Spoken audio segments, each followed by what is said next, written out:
It's going well. You know, we got here Christmas Day. Guys have had 3 great days or 2 great days of practice. We'll have another one tomorrow. We enjoyed our time here, ready to get going for the game. Questions with hands or hashtag Alamo Bowl? Coach Appplewhite, we did have a hashtag Alamo Bowl social question. What's the difference between coaching in the booth and on the floor and on the field? And if you ever determined to go back on the field at some point? No, I like the booth a lot better. A little bit more calm down there.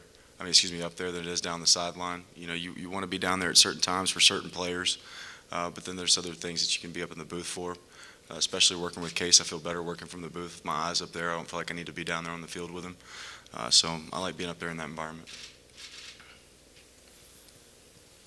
Major, can you talk about, you guys have had the injuries on offense and kind of had to change week to week at times. Now that you've had kind of a month to prepare, do you feel like this unit, the group you have going to this game, about ready to play as well as they can because of the time they've gotten together over a month? Yeah, you know, and we've still had some of those same things. You know, we've got some guys that won't be playing with us, you know, in a couple days. So we've had to kind of fill those positions, build some depth at those positions, whether it be O-line, running back, wide receiver. So we've been working on kind of filling some of those spots and getting some younger guys reps so they'll be game ready. Major and Case as well. You've had a chance to look at a lot of film of Oregon.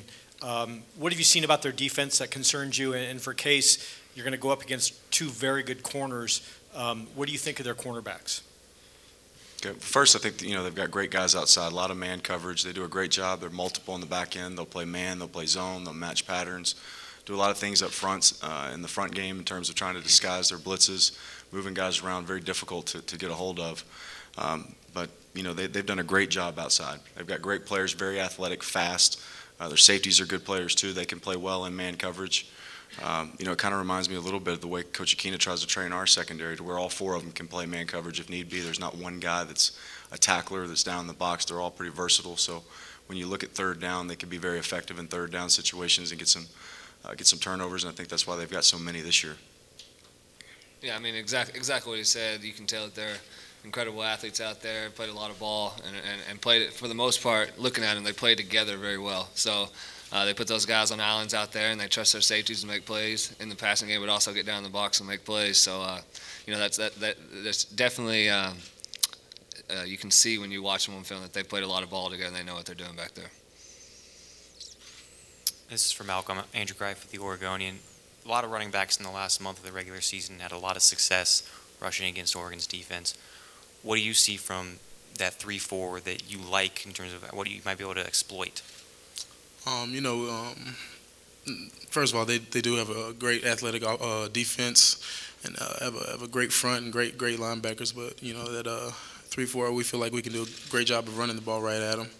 And like you said, past teams have had a whole bunch of success and some of the, I mean, just regular zones and powers and things like that. It just got to be more aggressive. And I know our offensive line is going to do a great job. So.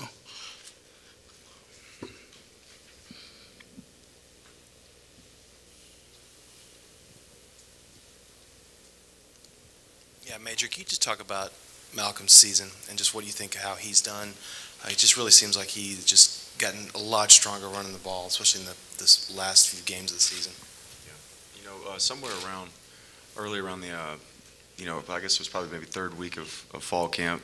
You know, something happened. I don't know if it was an ankle or a hip or something, and he kind of got set back just a little bit, not much. And Jonathan and Joe were doing some good things in the first couple games, but right when we got around to the Oklahoma game.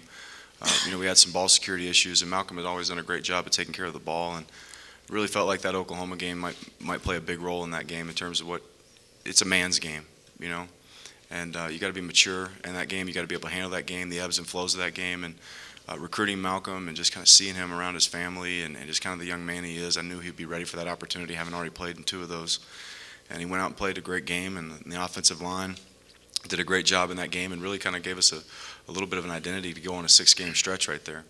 And so we did a great job running the football, both Joe and Jonathan and Malcolm.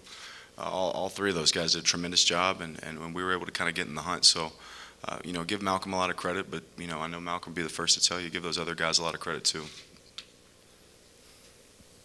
For Case and Malcolm, kind of always asking Major, you guys both came into the starting lineup kind of mid-year. Now that you've had a month with this group to kind of prepare for a game, do you two feel like kind of the advanced time preparation kind of set you guys up to maybe have your best offensive game against Oregon?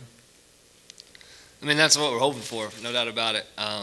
We have obviously we're starters now, and we filled in roles throughout the season, but we've been playing these roles for quite some time now, and we're expected to go play like starters, and fully expect Malcolm to go out and play a great game. I gotta play great. I gotta take care of the ball. I mean, that's when we take care of the ball in the games that we've won. That's been the circumstances. So that's our plan. I mean, Malcolm probably will give you the same answer. Oh yeah, definitely. I mean, you hit it right on the head. I mean, it's football. Guys go down, and guys have to step up. And me and Case, we chose to be those guys that step up into those roles, and we're enjoying it. And we have a great team around us. Case, now that you guys have begun practicing, has the atmosphere in those preparations changed? Just knowing that this is Mac's final game. I mean, I think we as a team and our coaches as well prepare hard. I mean, that's never been a difference. Win or loss. That's not a critique on if we prepare or not, because I know the preparation we put in and week out. So that's not going to change going into this game with it being his last one. We've been preparing for as soon as we saw who we're playing, we were all in the film room the next day because this is a big game for us, no doubt about it. Playing a top 10 team that's well coached and 5 weeks ago we're in the hunt for a national championship. We understand what's at stake, so we'll play hard. Coach Brown will coach hard, and if we play that way and we take care of the ball, and I think it'll be a good night for us. Major, Jake Zivin from KEZI in Eugene. The 2000 Holiday Bowl is pretty well remembered by Duck fans. I know you didn't start that game, but what are your memories from that game against Oregon? I remember getting beat. Quite honestly, I didn't get a chance to play. I was injured, so I wasn't cleared to play, or maybe I had just been cleared. But just remember, I think it was Ontario Smith. Yeah, had a great game. Joey had a great game. Rashad Bowman, corner. Just kind of vague memories. I remember we had some shots at the end zone we didn't capitalize on, but I remember Victor Ike taking a kickoff return back. But nothing more than that. We just came up short. I think we lost by 5. Back here, Major. Right back here. Tom Ward, KVL TV in Eugene.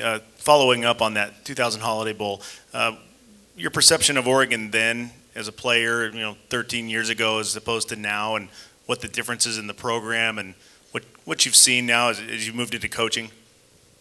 Well, just tremendous amount of respect for any set of coaches that can go in and raise the expectations of their program and can make it a nationally recognized program and a prestigious program. Whoever that coach may be, who can do that to his program. I have a great amount of respect for that coach and his coaches around him when they can do that, and that's something that Chip Kelly and his assistants and Coach Bellotti was kind of on the beginning of that, and then now Coach Helfrich is carrying that on, and and they've put themselves on the map, and now kids want to pay attention and look at that school. Mason, we had a social media question about the Oregon offense. Does that put any more pressure on you guys to get off to a quick start and really blow people off the line? I definitely think so. Just watching film, every now and then you'll get a chance to turn on the other team's offense and see what your defense is going to go up against, and seeing how effective they are, and knowing that every time you go out and don't capitalize on a drive with 6 points, and ending that in a touchdown, then that gives them room, and they're able to blow people out. So I think as we take the field, you got to put the onus on us. The game starts 0-0, you can always keep it close, and that's how we'll be thinking as an offense come Monday. Major, again for you. In your game against Baylor, is there a lot of similarities between the Baylor offense, and even the Baylor defense, and what you've seen against Oregon? First of all, from the offensive standpoint, I don't study those guys as much. I know that Baylor is high tempo and runs the ball a lot, and Oregon is the same way. A little bit different in terms of how they throw the football and their approach to the throw game, but in terms of going fast, trying to wear down teams and run the football and make their hay that way, very similar. Defensively, Baylor's a 4-man structure, a little bit more simple on the back end. You really see the Oregon's multiplicity throughout the season. When you watch, 12-game season, you can see all the different fronts and coverages that they get into. And as we were talking earlier, as Case and I were talking, one thing that secondary, other than just being athletic and trusting their guys in man coverage, there's a lot of ball. That's 2 seniors and 2 juniors back there. A lot of football between those 4 guys. Reminds me a little bit up against Oklahoma State's defense. So when you talk about Gilbert and Lowe and all those guys that have played back there for Oklahoma State, you understand why their turnover or takeaway numbers are high. They've seen a lot of routes, they've seen a lot of pass concepts, so they gamble, and at the same time, they've got a lot of instinct.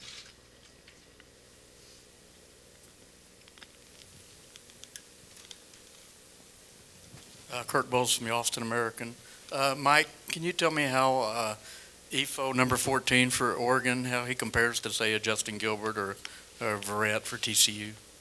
Well, I would have to say he's a very good player, and he's just a good football player, and he can cover, he run, he's not afraid to tackle, and how he compared to Jason Verrett, they kind of similar in the size, but from Oregon he's a little bigger, and Justin Gilbert is taller. I feel like he's probably more athletic, but all them guys are good, and I'm looking forward to going against him. Case, you mentioned your preparation, and I had read an article that said preparation had kind of helped set you apart against that Oklahoma team and helped you get on that run. What is the pattern and routine you've gotten into? Can you kind of give us some specifics and describe what's helped you be good at preparation? Yeah, well, I mean, I take that on my shoulders as being a quarterback. I mean, I need to know what all these guys need to do on every play, and that's something. I mean, I get that from Major. I mean, that's what I'm coached to do. That's what I've been coached to do my whole life. So, just having this long amount of time to prepare and know the game plan front and back, know all the ins and outs, the checks. That's where we're at right now, and that's why I think we've had an incredible week of practice so far these last couple of days, because we're on top of things. We've repped it. We know what we're doing, and now we just got to go execute it on game day. Major, back here. Behind the cameras. Hi. Lauren with now Time Warner Cable News in Austin. As far as being without DeJay and Kennedy and having to leave them behind on this trip, I guess, obviously other guys are doing bigger things, but as far as leaving them at home, obviously making an impact on the offense.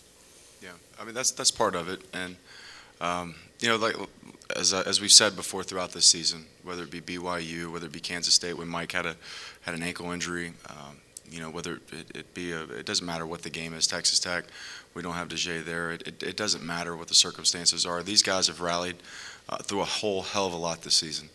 And, really proud of them. Obviously, we wanted to win that game in Waco and be conference champions, but we didn't. But really proud of the way these guys have made, no excuses, kind of their motto.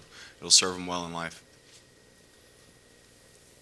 Yep, Brian Davis with the Statesman. Major, you've spent a lot of time with Case over the months here now. You know him as a person. You definitely know him as a player. How would you describe how he has survived and thrived in the Texas Fishbowl as being the quarterback? He's been tough. He's been tough, and that's what it is. When you play this position, you're going to get a lot more credit than you deserve and a lot more blame than you deserve. You're going to have people say things about you that you couldn't fathom, as a player. And that's okay, though, because you want that pressure if you play quarterback. If you're a coach's son and you grow up the son of a coach and your dad's kind of the hero of the town and looked up to and expected to produce, then you're kind of raised in a household of pressure. And when your older brother has already been through that position, then it's kind of it's like growing up as a cop, family full of cops. I mean, that's just what you're expected to go do, is handle that pressure and go do it. And, Case has done a fabulous job, and the team has done a great job of playing around him in that 6-game stretch. And what we need him to do is go out and play 60 minutes of great football one more time. This is for Mason and Trey. Talking about a lot of ball on the defensive secondary for Oregon. The front four, when they drop down, Tony Washington, a lot of seniors are in there. What do you see from that defensive line, and is there anybody in particular that you kind of focused on and have seen as maybe their most dangerous defensive lineman? I've spent a lot of time watching number 66. He's a great player. I mean, all 4 up front are great players. They're great athletes. They show a lot of looks for the front 4 up there. They have different ways of disguising their blitzes and making sure you don't get up to their linebacker level. But number 66 playing multiple positions, of course, he plays the defensive end and he'll bump down to that nose guard sometimes. He's shown that he can be physical, and that's something that's kind of set him apart from some of the guys we've seen before and have made him appear as such a great player. And the bottom line when it comes to looking at lines of scrimmage is who can be the most physical for the longest throughout the game. So that's one thing we've really focused on. We've got to finish blocks. We've got to extend drives through being efficient in first and second down in the running game. Yeah, I'd say the same. I think you go against a 3-4 defense, you have to be really strong on the front end of that and be able to contain the gap at linebacker level. 66 and 92, just watching film, guys that flash and are able to really do that. That makes it tough to run on them at times, but we have seen some things that we like in their defense that we think we can capitalize on if everybody executes. But that's what it comes down to. You see guys running the ball on Oregon at times later this year. It's simple execution, guys doing their job in those games that other teams weren't able to do. So there's really no magic or trick to it. Just go out there and execute the game plan. Everybody runs the plays we're going to run. Mason, over here. The fact that it is Mac's last game, is that more motivation or distraction? And could that possibly even be a factor that you could think about that during a game? Oh yeah, everybody's motivated by something. It's been kind of a drawn-out process since we've known he was going to retire and getting to the game.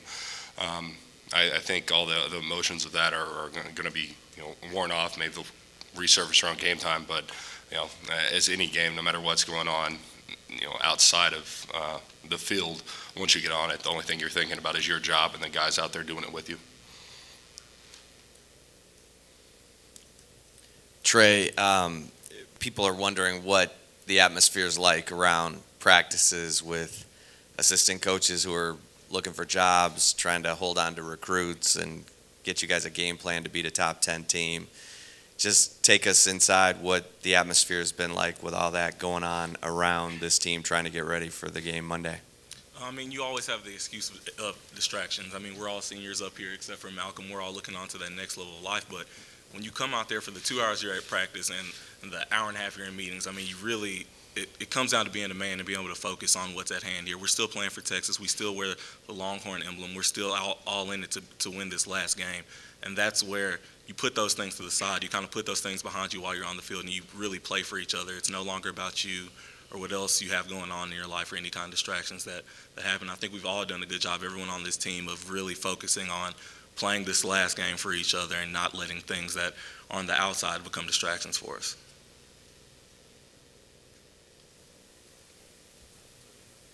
Major, both teams now have coaches who are going to step down. I don't know if you heard, but Nick Aliotti, defensive coordinator for Oregon, is going to step down. Just, do you know Nick, and what are your impressions of him as a defensive coordinator and as a person? I don't know him personally. Just tremendous amount of respect for him. Been in the business for a long time. Been in the place for a long time. So obviously, when you've done that, you've done things right on and off the field. So just a tremendous amount of respect for him. He's obviously developed a lot of goodwill in that community and in that athletic department, and done some great things on the field. And as a young guy, you admire guys who can stay in it that long and do it that well and do it at that level. For Trey and Mason, have you guys watched any of the Stanford versus Oregon film in your preparation, and what was your takeaway from watching Stanford's offensive line? They're a very physical front. I mean, everyone sees that when they get in those extended line groups and they run that power down. That's something that we've kind of tried to look at that and really emulate that. And but the one thing you see is they really were able to extend drives just by being physical up front, and that's one thing you have to do going against a very high-powered and explosive offense, is really keep the ball in their hands and make sure that you control the time of possession. I'd say the same thing. That's Stanford's kind of built their identity on that, being a physical run team, and but that's Stanford, and that's what they do. The extra lineman fronts, and I think they did a great job of that. And, it worked out to their advantage, but we're going to have to put our own spin on it. We're not Stanford, University of Texas, and we're going to have our own identity. It might be similar, but I think we've got the people in place to get the job done. Mike, I know last year you thought about maybe going to the NFL early. How do you feel like this year went for you? Are you glad you stayed? You feel like you're ready for what happens next after Monday? Well, as of right now, I'm glad I stayed, and my goals and stuff was to come back and try to win the conference championship and beat OU and probably play in the national championship. So unfortunately we didn't get that taken care of, but I'm just proud of this team, and I'm not really worried about the NFL till after this game, and all I'm just focused on is this game, and I just can't be no more prouder than what we have done this year, how we bounced back, and I'm just miss all of it.